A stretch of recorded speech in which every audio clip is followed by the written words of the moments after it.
술을 따르고 웃음을 팔고 사랑하는 감정을 연기하며 돈을 벌어보는 여자가 여성 인구의 5% 가까이 된다는 얘기 들어본 적 있으셨죠? 주변을 한번 둘러보세요. 카페, 헬스장, 회사, 소개팅 자리, 보이는 여자 20명 중 1명은요, 과거든 현재든 그 세계와 연결돼 있었을 가능성이 있다는 말입니다. 그럼 이런 질문이 생겨요. 만약 당신 주변의 여자 중 누가 화류계에서 일했던 사람이라면요? 그 순간 당신의 선택은 어떻게 바뀌실까요? 모르고 만나면요, 시간 쓰고 감정 쓰고 돈 쓰다가 나중에야 내가 왜 이랬지 하고 깨닫는 거거든요. 그게 흔히 말하는 호구입니다. 그런데 진짜 웃긴 건요, 이거예요. 만나다가 중간에 알아도요, 이미 감정이 들어가 있으면 결국 똑같이 호구가 된다는 겁니다. 그럼 질문을 바꿔볼게요. 처음부터 알고 만났다면요, 상대의 정체를 모르고 흔들리는 게 아니라 상황을 이해한 상태에서 관계를 시작한다면요, 결과는 완전히 달라질 수 있습니다. 공덕이니 용돈이니 선물이니 하는 말들이 괜히 나오는 게 아니에요. 이건 도덕 이야기나 비난이 아니라요, 현실에서 실제로 갈리는 선택의 문제거든요. 오늘 이 영상은 여자를 욕하려는 이야기가 아니에요. 어떤 여자가 웃음을 파는 일을 했는지 알아보자는 겁니다. 여기는 미쓰리의 공덕연구소입니다. 여자에 대해서 다 알려드려요. 그러니 구독과 좋아요 눌러주시고 마음 편하게 들어주세요. 도움이 될 만한 지인들에게 공유까지 해주신다면 감사드릴게요. 화류계 여성을 만나서 당하는 남자들, 겉으로 보면 다 비슷해 보여도요, 실제로는 딱 두 부류로 나뉩니다. 모르고 당하는 호구, 그리고 알고도 당하는 호구. 먼저 모르고 당하는 쪽부터 볼게요. 이런 사람들은요, 상대의 친절을 그냥 믿어버립니다. 잘 웃어주고 말 잘 들어주고 연락이 부드럽게 오면 나한테 마음이 있구나, 이렇게 해석해버려요. 그러다 의미를 붙이고 기대를 만들고 감정부터 확 넣어버립니다. 그리고 늘 같은 흐름이 이어지죠. 돈 쓰고 시간 쓰고 감정 쓰다가요, 나중에서야 뭔가 이상하다 싶어요. 그때쯤엔 이미 많이 들어가 있죠. 근데 더 흔한 경우는요, 알고도 당하는 호구예요. 이미 그쪽 세계가 어떤지 대충은 압니다. 주변에서 들은 얘기도 있고요, 패턴도 눈에 들어와요. 그런데도 멈추질 못해요. 얘는 좀 다르지 않을까? 얘는 진짜인 것 같아. 이 생각이 문제예요. 이 순간부터 정보는 있어도 결과는 바뀌질 않아요. 왜냐면요, 아는 것하고 태도를 바꾸는 건 완전 다른 얘기거든요. 알고도 당하는 사람들, 공통점이 분명해요. 상대를 보는 눈은 생겼는데요, 자기 감정을 통제하지 못합니다. 기대를 끊지 못하고 선을 못 긋고 설마 하는 생각으로 계속 가요. 그러다 결국 감정이 먼저 들어가고 책임감을 느끼고 지출이 계속됩니다. 결과는 같아요. 모르고 시작했든 알게 된 거든 처음부터 알고 있었든요. 감정이 먼저 들어가면요, 그 순간부터 주도권은 사라져요. 그때부터는요, 관계가 연애가 아니라 비용 구조로 흘러갑니다. 이게 진짜 많은 남자들이 반복해서 겪는 현실이에요. 이 장에서 꼭 짚고 넘어가야 할 건 하나입니다. 문제는 정보가 있느냐 없느냐가 아니에요. 기준 없이 감정을 쓰는 태도, 이게 호구를 만드는 겁니다. 많은 남자들이 이렇게 말하죠. 나는 그런 여자는 거르고 싶어요. 틀린 말은 아닙니다. 근데 진짜 문제는요, 그 걸음망이 없다는 데 있어요. 정작 어떤 여자가 그쪽 출신인지 화장 하나, 말투 하나, 눈빛 하나에도 기준 없이 감정부터 앞세웁니다. 그러다 나중에서야 내가 당했네, 이런 말이 나오는 경우가 너무 많아요. 근데요, 정반대의 경우도 분명히 있습니다. 이미 알고 있는 남자들이에요. 말 한마디, 습관 하나, 눈빛만 봐도 바로 압니다. 이 여자가 어떤 환경에서 어떤 기술을 익혀왔는지. 그런 남자들은 어떻게 하느냐? 모르는 척합니다. 정확히 말하면 들킨 적이 없습니다. 그래서 관계의 주도권이 완전히 뒤집혀요. 상대는 자기가 정체를 숨긴 채 남자를 움직인다고 생각하죠. 근데 실제로는 남자가 그 연기를 보면서 상황을 설계하고 있는 겁니다. 공덕이 뭐냐고요? 돈 안 쓰고 관계를 이끄는 기술입니다. 그리고 그 기술의 출발점은 딱 하나예요. 정보를 아는 겁니다. 화류계 여자는 사랑을 연기하는 데 익숙합니다. 반대로 말하면요, 진짜 사랑을 받아본 경험은 많지 않다는 뜻이죠. 그래서 결국 그녀들이 갈망하는 건 진짜 감정입니다. 한 남자가 진심처럼 다가오는 순간 경계가 풀리고 그동안 지켜왔던 벽이 무너지고 평생 지켜온 선이 무너지는 경우가 생깁니다. 알고 보면 다 보입니다. 아, 이 여자는 지금 연기를 하고 있구나. 아, 이 감정은 훈련된 결과구나. 이걸 알아차리는 순간부터 그 연기 위에서 춤추게 만들 수 있습니다. 그때부터 공덕은 기술이 아니라 전략이 됩니다. 몸도 마음도 선물도 용돈도 줄 수밖에 없게 만드는 구조. 그 구조를 만드는 건 결국 정보를 가진 사람입니다. 결론은 단순해요. 모르고 당하면 호구, 알고 설계하면 주도권. 당신은 어느 쪽에 설 건가요? 잘 보세요. 처음엔 그냥 좀 신비롭고 조금은 자유로워 보일 수 있어요. 낮보다 밤이 익숙하고 직업 얘긴 슬쩍 피하면서도 뭔가 열심히 사는 느낌 주는 사람. 연락은 오다 말고 데이트는 꼭 밤에만 잡히고 화려한 외모에 비해 가족 얘기는 없고 말투는 귀엽고 거리도 빠르게 좁혀지죠. 이런 게 처음엔 설레고 이 여자 뭔가 달라라고 느낄 수 있어요. 근데 그게 그냥 개성이나 매력이 아니라 반복되는 구조라는 걸 알아차리는 순간 당신은 사랑에 빠진 게 아니라 구조에 빠진 겁니다. 지금부터 그 대표적인 10가지 특징 하나씩 짚어드릴게요. 3개 이상 겹치면 의심해야 해요. 5개 넘으면요? 이미 늦었을 수도 있습니다. 첫 번째, 생활 리듬이 밤 중심입니다. 낮엔 거의 연락이 없어요. 일찍 자야 돼서 몸이 예민해서 같은 말? 그런 거 안 나옵니다. 오히려 새벽에도 톡 답장이 바로 와요. 혼술 영상, 갑자기 전화, 이런 게 밤에만 반복되죠. 그냥 올빼미 성향이라기보단 낮엔 보이면 안 되는 사생활이 있다는 신호일 수 있어요. 가장 흔하게 보이는 공덕의 전조죠. 두 번째, 낮 데이트를 피합니다. 점심, 주말, 가족 모임 같은 낮 스케줄은 늘 애매하게 피해요. 그날은 좀 피곤해서 그냥 쉬고 싶어. 근데 밤 약속이나 새벽 술자리는 언제든 오케이죠. 낮엔 겹치는 사람이 많거나 노출되면 안 되는 뭔가가 있어서 밤에만 움직이는 구조로 흘러갑니다. 당신이 낮에 볼 수 없는 남자라면 대체제일 가능성 큽니다.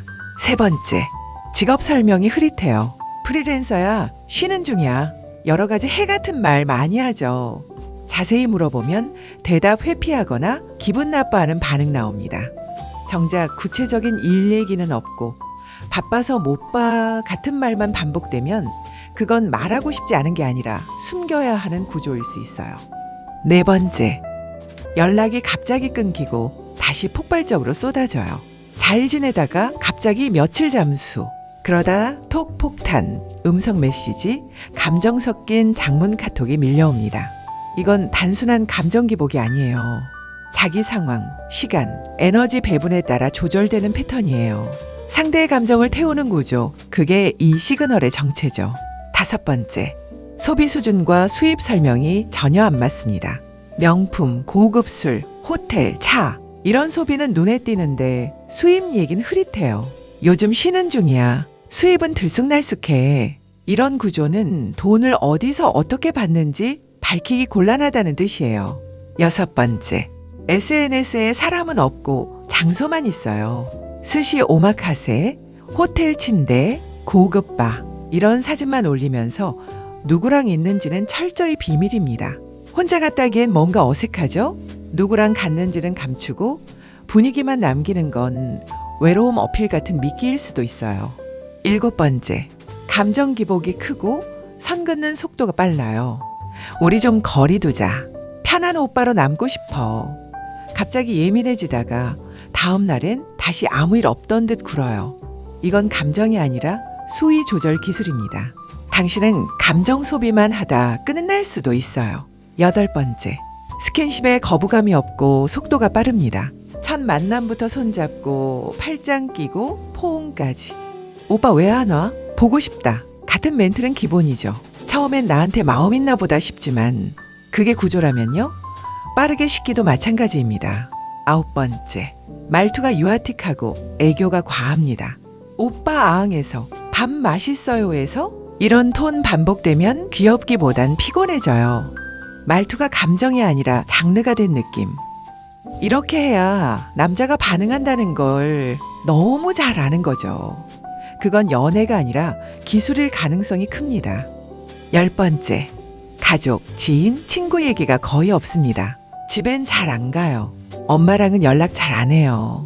친한 사람 별로 없어요. 이런 말을 아무렇지 않게 하죠. 사진도 없고 이름도 안 나오고 소개도 안 해줘요. 그게 불편하지 않다면 당신은 관계의 한 조각일 뿐이에요.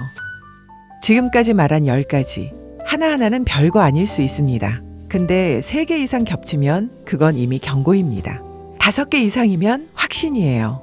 그녀는 지금 여러 사람의 여자가 되어 있을 수도 있고 당신은 그중 하나가 될 가능성이 높습니다. 앞에서 말한 10가지는 가장 굵은 신호들이고요. 현실에서는 그 외에도 은근히 겹쳐 나오는 디테일들이 있습니다. 하나하나 보면 사소해 보여도 여러 개가 같이 나오면 거의 패턴이에요. 지금부터 빠르게 짚어볼게요. 은근히 선물을 갖고 싶다는 말을 자주 해요. 사달라고는 안 해도 계속 흘립니다. 여자는 다 그래요. 이 말로 자기 행동을 포장해요. 문제를 제기하면 성별 일반화로 덮습니다. 자기 인생 얘기를 빠르게 꺼내요. 힘들었다는 말로 동정과 보호 본능을 자극합니다. 처음부터 믿음을 유난히 강조해요. 근데 그 믿음은 싸우려는 게 아니라 요구의 명분이에요. 돈 이야기는 직접 안 해요. 대신 월세나 생활비, 차 같은 얘기를 자주 흘립니다. 책임 분담처럼 말하면서 떠넘깁니다. 낮엔 차갑고 밤엔 다정해집니다. 술 들어간 감정 표현은 더 과해집니다. 자기 소비는 당연하고 남자의 소비는 배려로 착각하게 만들어요. 이 정도는 괜찮잖아란 말이 자주 나옵니다. 연락을 끊을 땐 이유가 없고 돌아올 땐 감정이 많아요. 사과는 없고 분위기 전환부터 합니다. 관계 정의를 묻는 질문은 피합니다. 대신 감정적인 말로 대화를 흐립니다. 은근히 다른 남자 얘기를 섞어요. 비교해서 불안을 만들고 우위를 잡습니다. 자기 잘못은 인정 안 해요. 상황 탓, 환경 탓, 전 남자 탓, 늘 뭔가 핑계가 있어요. 미래 얘기만 꺼내면 태도가 바뀝니다. 지금이 좋아서 변화는 싫다는 말로 넘어갑니다. 남자의 배려를 당연하게 여깁니다. 고맙다는 말은 점점 사라집니다. 요구는 점점 많아지고 본인은 점점 덜 줍니다. 관계의 균형이 무너집니다. 결정은 남자가 하고 결과는 같이 책임지자고 합니다. 자기 선택에 대한 책임은 피하려고 해요. 문제가 생기면 감정으로 몰아갑니다. 이성적 대화는 끝까지 피해요. 남자가 지치기 시작하면 다시 달콤해집니다. 당근과 채찍, 반복 패턴입니다. 안정되면 요구가 늘고 불안정할수록 애교가 많아집니다. 이득이 줄어들면 감정이 늘어납니다. 자기 감정엔 민감하고 남자의 감정은 예민하다고 몰아요. 공감은 항상 한쪽 방향입니다. 헤어질 땐 차갑지만 필요할 땐 다시 돌아옵니다. 관계의 문은 닫지 않아요. 미래 얘기를 하면 지금은 아니야 라고 말합니다. 시간은 흘러가고 결정은 미뤄집니다. 약속을 정할 땐 항상 본인 기준이에요. 조율보다 통보에 가깝습니다. 남자가 한 발 물러서면 바로 태도가 바뀝니다. 주도권 싸움에 예민하게 반응합니다. 관계가 끝날 때도 죄책감을 줍니다. 네가 날 이렇게 만들었잖아. 이런 식입니다. 그리고 결국 남자만 지치고 여자는 멀쩡합니다. 이 구조는 늘 반복돼요. 정리할게요. 여자가 화류계 출신인지 아닌지 그걸 구분하는 기준은 애매하지 않습니다. 패턴은 분명히 있고 그건 말과 행동에서 고스란히 드러납니다. 근데 중요한 건요. 그걸 알면서도 모른 척 하다가 당하는 건 그 누구도 막아줄 수 없다는 거예요. 여자는 자기 몸을 무기로 삼는 데 익숙해져 있고 남자는 그런 여자의 친절과 애교를 호감으로 착각하기 쉬워요. 그래서 공떡을 먹고 싶다면 똑똑하게 먹어야 합니다. 계산 없이 다 퍼주고 나중에 원망하는 건 본인 선택의 결과일 뿐이에요. 지금까지 설명한 특징들 하나라도 겹친다면 그냥 거리 두세요. 아닌 척하고 있는 화류계 생각보다 많습니다. 이제 남은 건 당신의 선택입니다. 계속 속을 건지 이제부터는 구별하고 주도권을 잡을 건지. 영상이 도움이 되셨다면 저장해두고 다시 한번 보세요. 특히 감정에 휘둘릴 때마다 꺼내보시길 바랍니다. 댓글로 여러분의 경험도 나눠주세요. 더 많은 사례와 분석으로 다음 영상에서 더 깊이 풀어드리겠습니다. 구독과 좋아요, 알림 설정도 잊지 마세요. 이런 실전 정보 어디서도 안 알려줍니다. 지금까지 미쓰리의 공덕연구소였습니다. 궁금한 건 댓글에 끝!